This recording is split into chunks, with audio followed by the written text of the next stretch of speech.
Warning. इस video में बोले गए कहानी दर्शकों को विचलित कर सकता है। इसमें वायलेंस, गोर, कैनिबलिज्म जैसे टॉपिक्स का उल्लेख किया गया है, तो दर्शक इसे अपनी रिस्क पे देखें। तुमने आज तक कई तरह के ज़ॉम्बी मूवीज, मांगास और कहानी देखे होंगे, लेकिन मैं गारंटी देके कह सकता हूँ इस ज़ॉम्बी कॉमिक के आगे वो सब कुछ भी नहीं है। अच्छा, तुम्हारे हिसाब से ज़ॉम्बीज कैसे होते हैं? जिंदा मुर्दा जो कि ना ही देख सकते हैं और ना ही सोच सकते हैं, सिर्फ आवाज़ सुन के काटने दौड़ते हैं।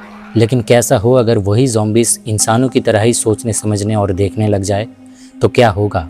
कैसे बचोगे उससे? मैं बात कर रहा हूँ द क्रॉस्ड कॉमिक के बारे में। इस कॉमिक में ज़ॉम्बीज वो सब कुछ कर सकते हैं जो इंसान कर सकते हैं, लेकिन उनमें सिर्फ एक चीज़ की कमी है, इंसानियत की। तो चलो बिना देर किए शुरू करते हैं द क्रॉस्ड कॉमिक एक्सप्लेन। कहानी की शुरुआत होती है एक आदमी से जो कि अपने हाथ में किसी का रीढ़ की हड्डी पकड़ के धीरे धीरे एक कॉफ़ी शॉप की तरफ बढ़ रहा था। स्टेन नाम का एक बंदा उस शॉप में बैठ के अपनी कॉफ़ी पीते पीते एक बुक पढ़ रहा था और बाकी सब भी अपने अपने काम में बिजी थे। और ठीक तभी वो आदमी अचानक शॉप के अंदर घुस आता है और बिना कुछ बोले ही काउंटर के ऊपर उस रीढ़ की हड्डी को ला के रख देता है। वो आदमी पूरा खून से लथपथ था और ये देख के दुकान का शेफ जिम काफ़ी भड़क जाता है। वो इसे एक गंदा सा मजाक समझ के उस आदमी के ऊपर चिल्लाने लगता है और तभी वो आदमी अचानक जिम के ऊपर हमला कर देता है और उसका नाक काट लेता है। ये देख के सिंडी नाम की वेट्रेस उस आदमी के ऊपर कॉफ़ी मग दे मारती है, जिससे वो आदमी थोड़ा सा पीछे हो जाता है और जिम उसके चंगुल से छूट जाता है। पूरे दुकान में इससे अफरा तफरी मच जाती है और स्टेन उस दुकान से बाहर भागने लगता है पुलिस वाले को बुलाने के लिए। लेकिन तभी अचानक एक पुलिस गाड़ी उस दुकान के सामने ही क्रैश करता है और गाड़ी समय देख पुलिस वाला जलने लगता है। लेकिन क्लियरली हम देख पा रहे हैं कि कोई आदमी ज़बरदस्ती उस पुलिस वाले को गाड़ी के अंदर पकड़ के रखा है। वहाँ मौजूद सारे लोग इस घटना से अभी शॉक में थे। वो लोग कुछ समझ ही नहीं पा रहे थे कि क्या हो रहा है। और ठीक तभी अचानक पास ही में एक प्लेन क्रैश होता है, क्योंकि प्लेन के अंदर भी कुछ अजीब सा हो रहा था। पायलट बौखला गया था और बाकी लोग भी जैसे एक दूसरे के खून के प्यासे बन गए थे। तभी अचानक दुकान का शेफ जिम एक छुरा लेके बाहर आ जाता है और एक आदमी के ऊपर हमला कर देता है, बिकॉज तब तक दुकान का शेफ इन्फेक्टेड हो चुका था। वहाँ मौजूद सारे लोगों की नज़र उसी तरफ ही जाती है, लेकिन एक अनलकी महिला शहर के दूसरी तरफ घटा एक घटना देखता है। कुछ सेकंड के लिए एक तेज रोशनी उसकी और वहाँ मौजूद सभी की आंखें चौधियां देती है, क्योंकि शहर के अंदर एक न्यूक्लियर पावर प्लांट एक्सप्लोड हुआ है। हालांकि धमाका काफी दूर था, लेकिन इस तेज रोशनी के कांटेक्ट में आने वाले सभी की आंखें मिनटों में अंधी हो जाती है, इंक्लूडिंग वो अनलकी महिला कैली नाम है इसका। तभी कहानी का नरेटर स्टेन हमें बताता है कि ऐसे ही इसका शुरुआत हुआ था। लोगों ने इसका नाम रखा था क्रॉस्ड वायरस, लेकिन ये वायरस कहाँ से आया, कौन इसका पहला शिकार बना, यह अभी तक अनजान है। चैप्टर 1। उस घटना के 10 महीना बाद स्टेन और सिंडी नामक वो वेट्रेस एक ऊंचे पहाड़ से बाइनोकुलर लगा के शहर की तरफ देख रहे थे शहर में कोई जिंदा बचा है या नहीं। लेकिन उसके बदले उन्हें जो दिखता है वो मंजर में यूट्यूब पे दिखा भी नहीं सकता। शहर में चारों तरफ मौत का खेल चल रहा था। वो ज़ॉम्बीज एक एक इंसानों को बहुत बहुत बुरी तरीके से मार रहे थे। एक नंगी लड़की को वो लोग घसीटते हुए कहीं ले जा रहे थे और एक ज़ॉम्बी के हाथ में पेट्रोल का डिब्बा था। मतलब समझ ही रहे हो कि वो लोग क्या करने वाले हैं। और ये सब देख के स्टेन और सिंडी अपने आस्थाने में लौटने लगते हैं और उनके साथ एक बच्चा भी है, पैट्रिक, सिंडी का बेटा। सिंडी उसे कभी भी अपने से दूर नहीं करती, हमेशा अपने साथ उसे लेके चलती है और ये चीज़ स्टेन को काफ़ी बुरा लगता है। वो लोग अपने आस्थाने में लौट आते हैं, जो कि था पहाड़ के एक गुफा के अंदर। ये लोग अब ऐसे ही जीते हैं, कोई पुराने घर में, कोई पुराने गुफा में, नहीं तो किसी टनल के अंदर छुपते छुपाते। ये लोग अब झुंड बना के रहते हैं और हमेशा किसी एक को एंट्रेंस पे पहरा देना पड़ता है। स्टेन और सिंडी जब बाहर का जायज़ा लेने गए थे, तब तक थॉमस नाम का एक आदमी पहरा दे रहा था। 10 महीना पहले ये आदमी भी उसी कॉफ़ी शॉप में था। थॉमस पूछता है उनसे, कुछ मिला? सिंडी बताती है, नहीं कुछ भी नहीं। ये लोग ऐसे ही बाहर जाके खाना, हथियार, पानी, ये सब ज़रूरी सामान ढूंढते हैं। 10 महीनों से ये लोग ऐसे ही जी रहे हैं, टीम बना के, सर्वाइव करके और छुप छुप के। और उनके इस टीम का लीडर है सिंडी, वही मामूली वेट्रेस जिसके वजह से आज ये सब लोग जिंदा है। 10 महीना पहले जब वो घटना हुआ था, तब स्टेन, थॉमस और कैली ये तीनों एक जगह पे किसी चूहे की तरह छुप के अपने मौत का इंतज़ार कर रहा था। और मौत आया भी था। एक ज़ॉम्बी बने महिला के रूप में। उसके पीठ पे एक छुरा घुसा था, लेकिन इससे उसे कुछ भी फर्क नहीं पड़ रहा था। वो भूखे भेड़िए की तरह स्टेन को काटने आ रही थी और तभी सिंडी आके उस पर गाड़ी चला दी थी और उन तीनों को मौत के मुंह से बचाई थी। और उस पल से ही स्टेन सिंडी को पसंद करने लगा था। सिंडी का एक कान बुरी तरीके से डैमेज था, थैंक्स टू हर हस्बैंड जो कि उसे अब्यूज करता था। लेकिन सिंडी एक लड़ाकू औरत थी। वो हर हालत में जिंदा रहना जानती थी, समझदार और हाईली स्ट्रेटेजिक थी। एक टीम का लीडर बनने के लिए जो जो क्वालिटी चाहिए वो सब उसमें ऑलरेडी भरा था। टीम के सब लोग गुफा के अंदर एक जगह पे बैठ के एक दूसरे से बातें कर रहे थे। मोबाइल इंटरनेट के ज़माने में जो चीज़ देखना रेयर था वो आज इस ज़ॉम्बी पैंडेमिक के कारण मुमकिन हो पा रहा है। उनमें से एक आदमी जुएल बता रहा था कि ये ज़ॉम्बी सिर्फ नमक से मरते हैं।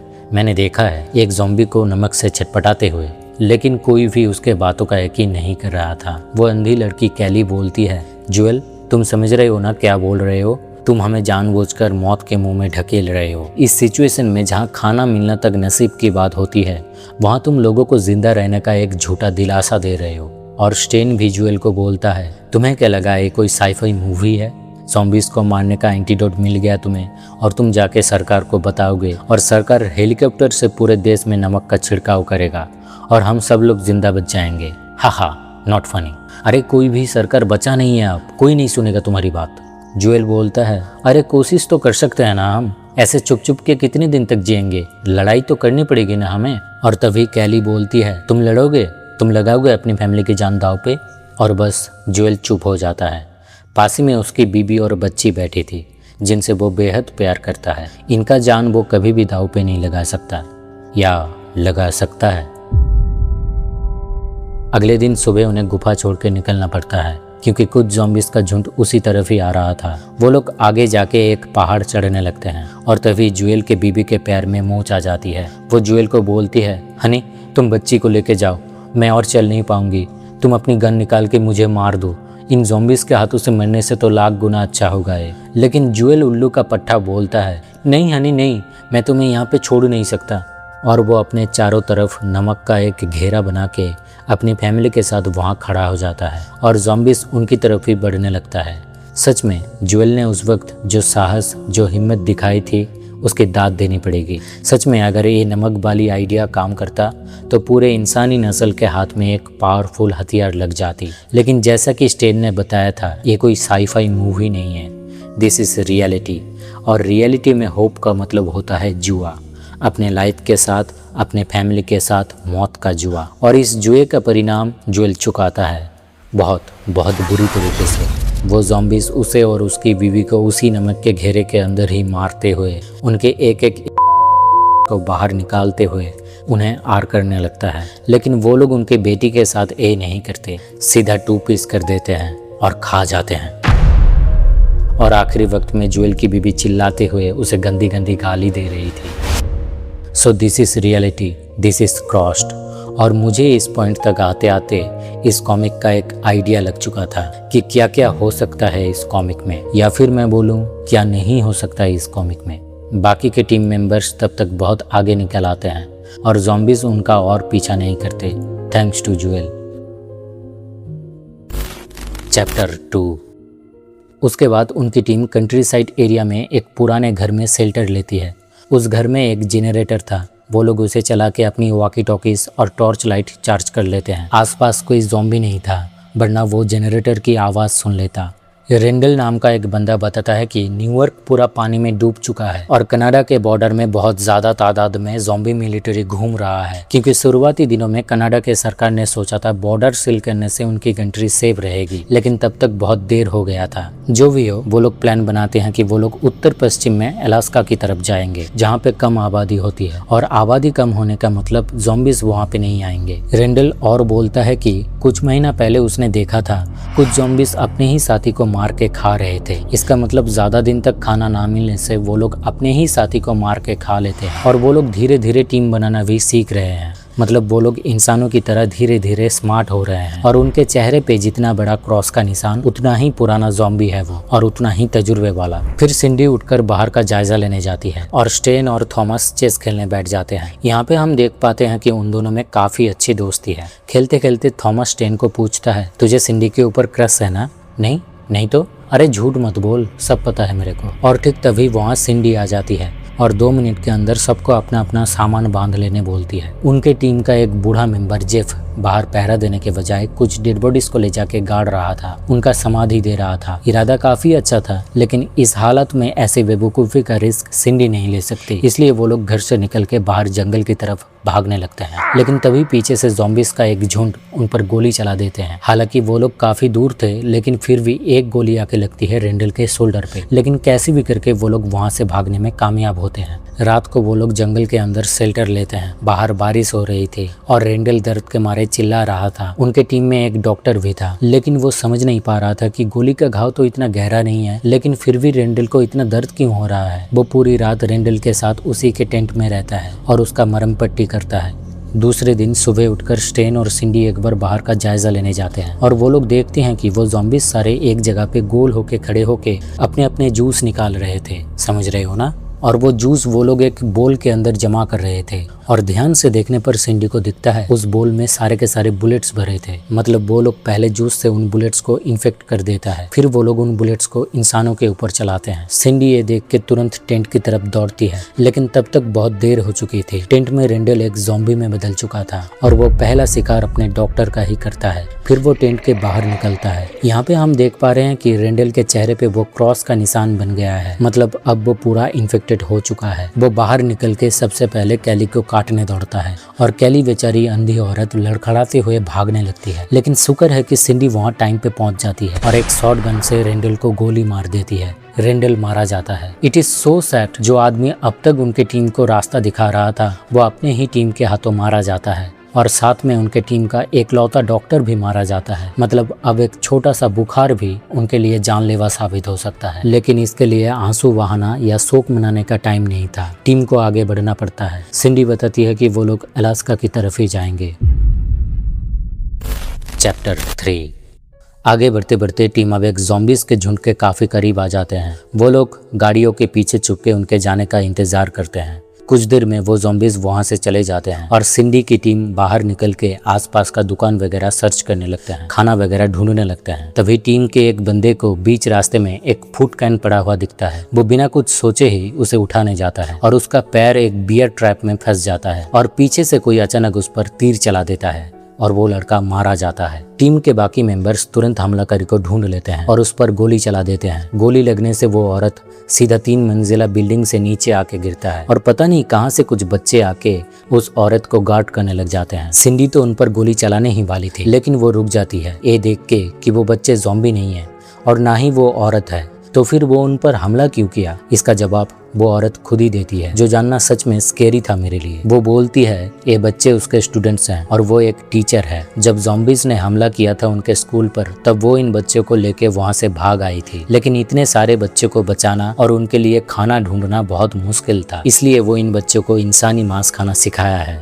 वो लोग ऐसे ही बियर ट्रैप में लोगों को फंसा के मार के उन्हें खाते हैं। फिर वो सिंडी को बोलती है कि ये सब वो लोग सिर्फ मजबूरी में करते थे, बच्चे ज्यादा तेज भाग नहीं पाते और ना ही लड़ पाते। वो जो कुछ भी किया सिर्फ इन बच्चों के लिए किया, इसलिए सिंडी उसे माफ कर दे और सिंडी उसे माफ कर भी देती है। और रात को वो उस औरत और उन सारे बच्चों को लेके अपनी टीम के साथ एक घर में शेल्टर लेती है। वो उन बच्चों को खाना पानी देती है और जितना हो सके उस औरत की इलाज करती है। हालांकि उनके टीम का डॉक्टर अब नहीं था, लेकिन फिर भी जितना हो सके वो करती है और पूरा टाइम वो उस औरत के पास ही बैठ के उससे बातें करती है। सिंडी उसे हौसला दे रही थी और अपने दिल की बात भी उससे शेयर कर रही थी, लेकिन आधी रात को वो औरत अपना दम तोड़ देती है और आखिरी वक्त में सिंडी को उन बच्चों का ख्याल रखने का वादा दे जाती है और सिंडी भी उसका हाथ पकड़ के वादा करती है। और हमें एक फ्लैशबैक दिखाया जाता है 10 महीना पहले की, जिस दिन वो लोग उस कॉफी शॉप से अपना जान बचा के भागे थे। एक पहाड़ी इलाके में जाने के बाद सिंडी की गाड़ी खराब हो गया था और वो और स्टेन मिलकर उस जंगल में बैठे बैठे मैप देख के अपना आगे का प्लान बना रहे थे और दूसरी तरफ थॉमस भी कैली को हिम्मत दे रहा था जिंदा रहने का। वो उसे उम्मीद दिया था कि एक दिन उसकी रोशनी जरूर वापस आएगी, बस उसे कोई अच्छा सा डॉक्टर दिखाना पड़ेगा और तब तक उसे जिंदा रहना होगा। और ये सुन के कैली ने पूछी थी थॉमस से कि क्या तब तक वो उसकी ख्याल रखेगा, क्या वो उसकी आंख बन पाएगा, क्या वो उसका हाथ थाम के उसे रास्ता दिखाएगा। और थॉमस ने हाँ बोला था। तभी से ही वो दोनों एक दूसरे के काफी करीब आ गए थे। और ठीक तभी वहाँ पे एक पुलिस वाला आया था और उन लोगों को अपनी बंदूक की नोक पे रख के एक जगह पे लेके गया था, जहाँ पे वो लोग अपने बाकी के टीम मेंबर्स से मिले थे, इंक्लूडिंग जुएल और उसका पूरा फैमिली, रेंडल और वो बूढ़ा जेफ जो डेड बॉडीज को गाड़ रहा था। और उनके पास ही में 2 पुलिस गाड़ी खड़ा था और एक गाड़ी से किसी की आवाज आ रही थी। सिंडी ने पूछा था उस पुलिस वाले को, कौन है गाड़ी के अंदर? उसने बोला था, क्रॉस्ड। बैक टू प्रेजेंट हमें एक आदमी को दिखाया जाता है जो कि अकेले एक जगह पे बैठ के रो रहा था। इसका नाम था कैट्रिक। ये सिंडी के टीम का ही बंदा था। वो हमेशा ऐसे ही चुपचाप रहता और किसी से भी ज्यादा बात नहीं करता। इसके पीछे एक बहुत ही ट्रेजिक स्टोरी है जो कि आगे पता चलेगा तुमको। लेकिन अभी सिंडी की बात करते हैं। वो अभी अपने टीम के साथ बैठ के डिस्कस कर रही थी कि इन सारे बच्चों का क्या किया जाए, और इवेंचुअली वो डिसाइड करती है कि वो इन सारे बच्चों को मार देगी, क्योंकि इतने सारे बच्चे को लेके आगे बढ़ना खतरनाक होगा। I mean, सोच के देखो, सिंडी खुद एक बच्चे की माँ है और वही ऐसी बातें कर रही है। सोचो, लेकिन शायद इस हालत में यही एक ऑप्शन बचा था उसके पास। क्यों? तुम्हें क्या लगता है? जो भी हो, आधी रात को जब सारे बच्चे नींद में खो जाते हैं तब सिंडी टीम के सारे मेंबर्स को अपना सामान बांध के उस घर से निकल जाने बोलती है और अपने बेटे पैट्रिक को भी स्टेन के साथ बाहर भेज देती है। और फिर सिंडी उन बच्चों को एक एक करके गोली मार के उन्हें नींद में ही मौत के घाट उतार देती है। 2 बच्चे तो जाग भी जाते हैं और भागने की भी कोशिश करते हैं, लेकिन तभी वहाँ पे स्टेन भी आके अपना हाथ साफ कर लेता है। और भाई मुझे ये पैनल देख के इतना सैड फील हो रहा था ना, क्या बताऊं। I mean, कुछ घंटे पहले ही सिंडी ने एक मरते हुए औरत को वादा किया था और वो वादा ऐसे निभा रही है। खैर, इस पॉइंट तक आते आते शायद इन दोनों में इंसानियत नहीं बची थी और ऐसे ही चैप्टर 3 खत्म होता है। चैप्टर 4। टीम अब एक खाली बिल्डिंग के अंदर शेल्टर लेता है और सिंडी और स्टेन आगे का प्लान बना रही थी, लेकिन टीम के बाकी मेंबर्स उनसे काफी दूर बैठे थे। शायद उन दोनों ने बच्चे मारे हैं, इसलिए सबके नजर में अब वो दोनों खूनी दरिंदा बन चुके हैं। लेकिन सिंडी को इस बात से कोई भी फर्क नहीं पड़ता। उसके हिसाब से हालात के मुताबिक जो करना चाहिए था वो उसने किया और जरूरत पड़ी तो आगे भी वो वैसा ही करेगी। वो ऐसे ही है। अगले दिन स्टेन और सिंडी दूर से अपने रास्ते का जायजा ले रहे थे और सामने उन्हें एक ज़ॉम्बीज़ का झुंड दिखाई दे रहा था। वो दोनों देखते हैं कि एक बड़ा सा मोटा ज़ॉम्बी जिसके हाथ में एक घोड़े का मोटा लंबा था और वो उससे अपने साथी को मार रहा था। और पास ही में 2 और ज़ॉम्बीज़ चिल्ला रहे थे। एक था दुबला पतला बूढ़ा आदमी जिसके 2 गोटे लटक रहे थे और एक था टकला मोटा आदमी जिसका हाथ पैर कुछ भी नहीं था। और ये दोनों जिगरी यार थे एक दूसरे के। इस कॉमिक में इन तीनों को ही मेन विलन कंसिडर कर सकते हो। और गेस करो इनका नाम क्या होगा। इस वाले का नाम है हॉट और इस वाले का नाम स्टंप। हिंदी में बोले तो खूंटा। ये था इनका नाम। क्या बकचोदी वाली कॉमिक है।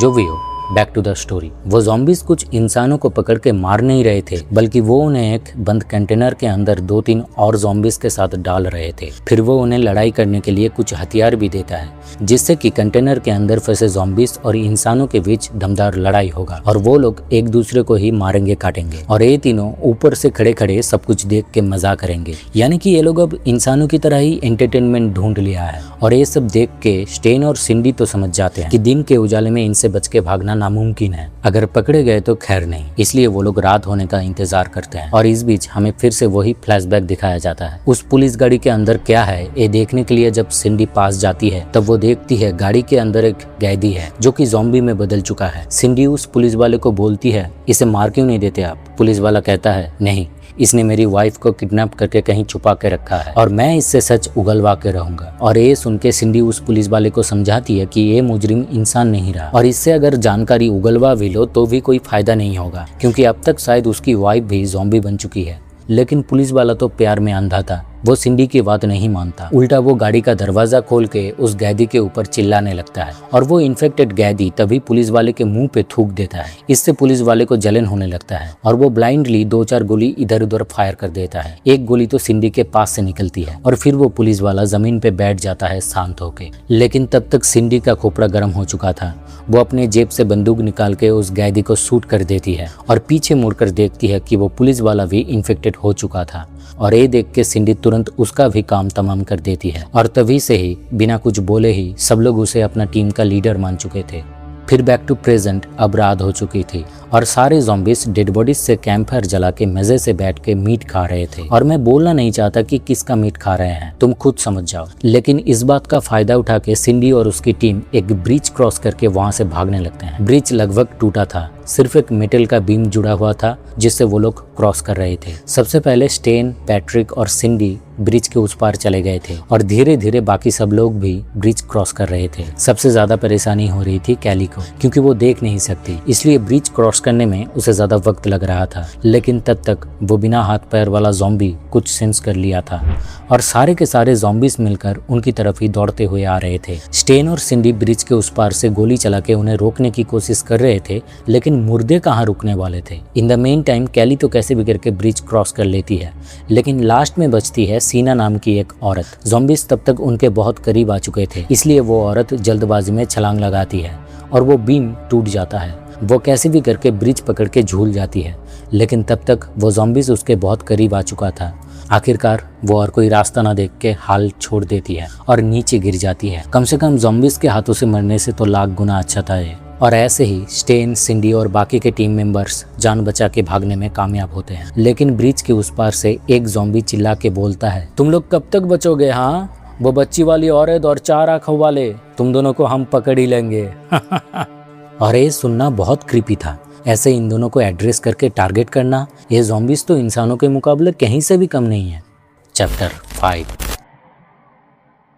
कुछ महीना और बीतता है और टीम अप बर्फ को चीरते हुए अलास्का की तरफ आगे बढ़ने लगते हैं। वो लोग विंटर खत्म होने का इंतजार नहीं कर सकते थे, उन्हें आगे बढ़ना पड़ेगा। हालांकि ठंड में उन्हें चलना मुश्किल हो रहा था और कैट्रिक और जेफ का हालत तो सबसे खराब था, उन्हें सर्दी लग गई थी और सिंडी सोच रही थी उन दोनों में से कौन सबसे पहले मरेगा। और स्टेन तो सोच रहा था अगर कोई एक मर जाए तो उसे उसका मांस खाने को मिलेगा। माय गॉड, इसका ख्याल देख रहे हो, कितना अजीब है। खैर जो भी हो, टीम कुछ देर आगे बढ़ने के बाद एक अबेंडेंड बस में शेल्टर लेती है। सिंडी अपने बच्चे को सुला रही थी, तभी स्टेन उसे बोलता है, बहुत प्यारा बच्चा है तुम्हारा, सच में। और आउट ऑफ नोवेयर ऐसी बातें सुन के सिंडी पूछती है, अचानक ऐसी बातें क्यों कर रहे हो? और तभी स्टेन अपना बड़े ही रोमांटिक अंदाज में बोलता है, देखो सिंडी, इतने महीनों से हम लोग साथ में हैं और हमेशा सिर्फ हम लोग प्लान बनाते हैं, स्ट्रेटेजी की बातें करते हैं और हमेशा सर्वाइवल के बारे में सोचते हैं। लेकिन क्या जब हम लोग अलास्का पहुंच जाएंगे, जब हम लोग सेफ होंगे, तब भी क्या हम लोग ऐसे ही बातें करेंगे? I mean, जीने के लिए खाना पाने के अलावा भी बहुत कुछ चाहिए होता है। तो इसलिए मैं सोच रहा था कि हम दोनों को अब एक दूसरे के बारे में कुछ जान लेना चाहिए, इससे जान पहचान बढ़ेगी। और सच में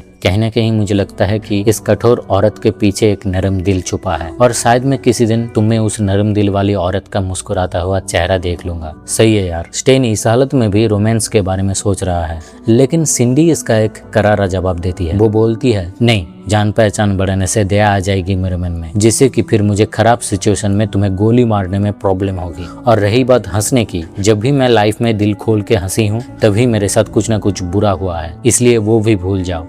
इसके बाद रात को जब स्टेन बाहर पहरा दे रहा था तभी सिंडी उसे बुलाती है। वो और पैट्रिक एक जगह पे बैठ के सामने का एक खूबसूरत नजारा देख रहे थे, जो वो स्टेन को भी दिखाती है। सामने के पहाड़ में तारों भरे आसमान के नीचे कुछ स्नो वुल्फ टहल रहे थे और वो नजारा काफी खूबसूरत था। सिंडी बताती है, पता है, लाइफ में कभी भी मुझे पैट्रिक को ऐसा नज़ारा दिखाने का मौका नहीं मिला था। और उस पल स्टेन को रियलाइज होता है कि दुनिया कोई नरक में बदल नहीं रहा है, बल्कि ये तो स्वर्ग बन रहा है। नेचर खुद को फिर से रिवाइव कर रहा है और शायद इस धरती से इंसानों का खत्म हो जाना ही नेचर का रिवाइवल है।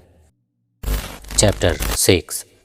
कुछ महीना और बीतता है और अब शायद विंटर खत्म होने को आया था और टीम अब एक झाड़ियों के पीछे छुपके सामने से एक ज़ॉम्बीज के झुंड को जाते हुए देख रहा था। उन सब के हाथ में कोई ना कोई हथियार था और उनमें से एक ज़ॉम्बी अपने झुंड से पीछे छूट रहा था क्योंकि उसका एक पैर टूटा था। वो नंगड़ाते हुए आगे बढ़ रहा था और झुंड के बाकी ज़ॉम्बीज ये देख के अचानक उस पर हमला कर देते हैं और लिटरली उसका खोपड़ी खोल के उसे झाड़ियों में फेंक देते हैं, ठीक उसी जगह पे जहाँ पे स्टेन और सिंडी छुपे थे। स्टेन स्टेन तो डर के मारे चिल्लाने ही वाला था, लेकिन वो लोग बाल बाल बचते हैं और वो ज़ॉम्बीज का झुंड आगे निकल जाते हैं। टीम अप झाड़ियों से बाहर निकल के चलना शुरू करते हैं। उनके टीम में एक नया मेंबर जुड़ चुका था, ब्रैड नाम था उसका। वो बड़ा ही बदतमीज और छिछोरा टाइप का इंसान था। स्टेन को तो वो बिल्कुल भी पसंद नहीं था, लेकिन उसके पास एक बड़े से बैग में बहुत सारा खाना और बंदूकें थी और सिर्फ इसीलिए ही सिंडी ने उसे अपने टीम में शामिल किया था। हैरानी की बात, कैट्रिक और जिम बिना मरे ही पूरा विंटर गुजार दिया था और स्पेशली कैट्रिक, उसके लिए ये काफी बड़ी बात थी क्योंकि उसके फैमिली के साथ जो हुआ है वो और टीम के किसी भी मेंबर के साथ नहीं हुआ।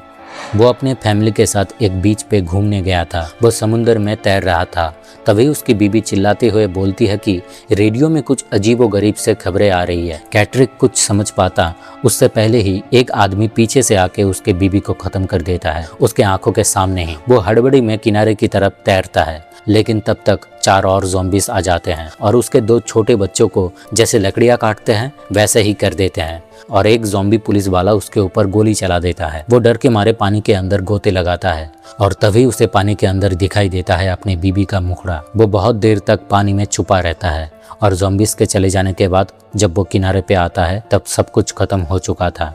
वो पागलों की तरह इधर उधर दौड़ रहा था और ऐसे ही वो उस दिन सिंडी के पास आया था और रोते हुए उसे सब कुछ बता रहा था और सिंडी ने उसे अपने टीम में शामिल कर लिया था। लेकिन उसके अगले दिन से ही कैट्रिक जैसे गूंगा हो गया था और तभी से ही वो चुपचाप रहता है और कभी कभी अकेले में बैठ के रोता है।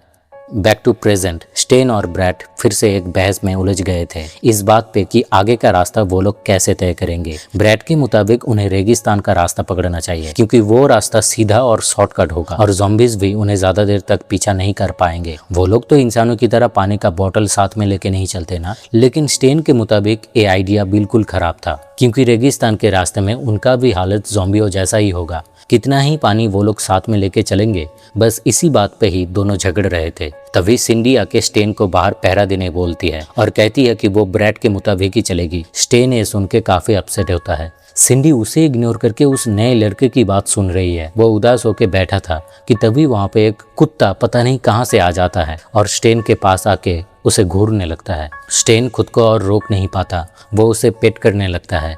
बेईमानों से भरा इस दुनिया में आखिरकार कोई तो भरोसेमंद मिला उसे।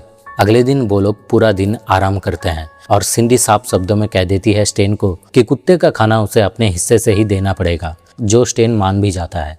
पता नहीं क्यों आज सब लोग खुश थे, सब लोग हंसी मजाक कर रहे थे और इसी मौके पे ही वो बूढ़ा जेफ बड़ा खुश होकर अपने बारे में कहने लगता है। वो कहता है, तुम लोगों के साथ इतने दिन रह के तुम लोगों को भरोसा करने लगा हूँ, इसलिए आज मैं तुम लोगों को मेरा एक सच बताना चाहता हूँ। आई होप तुम लोग मेरी बात को समझोगे। और इसके बाद जेफ एक ऐसी बात करता है जो जान के मैं खुद हैरान हो गया था और आई थिंक इस कॉमिक का सबसे बड़ा ट्विस्ट यही है। जेफ कहता है कि वो बचपन से ही सबसे अलग था। वो लड़कियों से बात नहीं कर पाता था और दोस्त नहीं बना पाता था, इसलिए वो अपना अकेलापन मिटाने के लिए यंग लड़कों को रास्ते से उठाता और अपने घर लाके उन्हें करके टॉर्चर करके बाद में उन्हें काट के जला देता। और ये बात सुन के तो सबके सब हैरान हो जाते हैं और सिंडी तो सीधा गन निकाल के उसे मारने ही वाली थी, लेकिन तभी कैट्रिक आके उसे रोकता है और जेफ को गले लगा के कहता है, जाने दो इस बेचारे को, अपनी गलती मान तो रहा है। और ऐसे ही कैट्रिक उसे बचा लेता है। Lucky guy Jeff. पर अगले दिन सुबह निकलने से पहले जेफ और कैट्रिक कहीं टहलने जाता है और लौटता है सिर्फ अकेला कैट्रिक। मतलब जेफ इतना भी लकी नहीं था। चैप्टर 7। टीम अप रेगिस्तान के रास्ते से जा रहे थे और स्टेन और सिंडी एक जगह पे रुक के पीछे वाले एरिया का जायजा ले रहे थे और उन्हें दिखता है वही पुराने ज़ॉम्बीज का ग्रुप जो लोग कुछ महीना पहले उन दोनों को पकड़ने का धमकी दिया था। उनके पास हथियार और पानी का बैग भी था और वो बड़ा सा ज़ॉम्बी हॉर्स अपनी टीम को लेके बड़े जोश के साथ उनकी तरफ ही आ रहा था। इसका मतलब वो लोग पीछा करते हुए इतने दूर तक आ गए और ये देख के स्टेन और सिंडी तो काफी घबरा जाते हैं और दुगनी तेजी से बिना रुके आगे बढ़ने लगते हैं। 4-5 दिन और आगे चलने के बाद फाइनली वो लोग रेगिस्तान पार करते हैं और एक छिछले पानी वाले एक नदी के पास आ जाते हैं। वो लोग चैन की सांस लेने ही वाले थे कि तभी उन पर तीरों का हमला होता है और इस बीच सिंडी का बेटा पैट्रिक नदी के पानी में बह जाता है। वो लोग कैसे भी करके अपनी जान बचा के उस नदी को पार करते हैं, लेकिन पैट्रिक का कोई अता पता नहीं था और सिंडी तो पागलों की तरह बाइनोकुलर से उसे ढूंढ रही थी। कैट्रिक के कंधे पे चोट लगा था, इसलिए थॉमस उसका मरहम पट्टी कर रहा था। और कुछ टाइम बाद अचानक ब्रैड कुछ देख के चिल्लाता है। दूर ढलान के नीचे कुछ ज़ॉम्बीज एक बच्चे के पीछे भाग रहे थे और ये देख के स्टेन, सिंडी, कैट्रिक और ब्रैड ये चारों भी उनकी तरफ ही दौड़ते हैं और उन ज़ॉम्बीज के ऊपर गोलियों की बौछार कर देते हैं। सारे ज़ॉम्बीज को मारने के बाद सिंडी दौड़ती है अपने बेटे की तरफ, लेकिन उसके बेटे के चेहरे पे तो वही क्रॉस का निशान था और सिंडी बिना देर किए उसके सर पे गोली मार देती है। जी हाँ, सिंडी अपने बेटे को ही मार देती है। It is so sad but there is no another choice. Cindy की टीम फिर अपना सफर जारी रखते हैं, सफर अलास्का का। चैप्टर 8। कुछ देर और आगे बढ़ने के बाद टीम क्रैश हुए एक मिलिट्री हेलीकॉप्टर में शेल्टर लेता है। टीम को उस हेलीकॉप्टर से काफी सारे बंदूकें और ग्रेनेड्स मिलती है और सिंडी सबसे दूर अकेले कॉकपिट में आके बैठती है। जब से उसने अपने बच्चे को गोली मारी है तब से ही वो भी कैट्रिक के जैसा ही चुपचाप रहने लगी है। इस बीच वहीं पे स्टेन और ब्रैड फिर से एक बहस में उलझ जाते हैं। जो कुछ भी हुआ सिंडी के साथ, उन सब के लिए स्टेन ब्रैड को ही जिम्मेदार ठहरा रहा था, क्योंकि उसका ही आइडिया था रेगिस्तान के रास्ते से आने का और ब्रैड इसके लिए माफी मांगने के बजाय स्टेन से ही जबान लड़ा रहा था। बात हाथापाई तक पहुंच भी जाती, लेकिन कैट्रिक और थॉमस के कहने पे वो दोनों शांत होते हैं। बाद में स्टेन को वहीं पे एक कंकाल के पास एक नोटबुक मिलता है। वो नोटबुक उसी कंकाल का ही था। स्टेन वो नोटबुक पढ़ के समझता है कि वो एक सोल्जर था और उसका मिशन था सारे के सारे न्यूक्लियर पावर प्लांट्स को ऑफ करना और उनमें काम कर रहे लोगों को रेस्क्यू करना।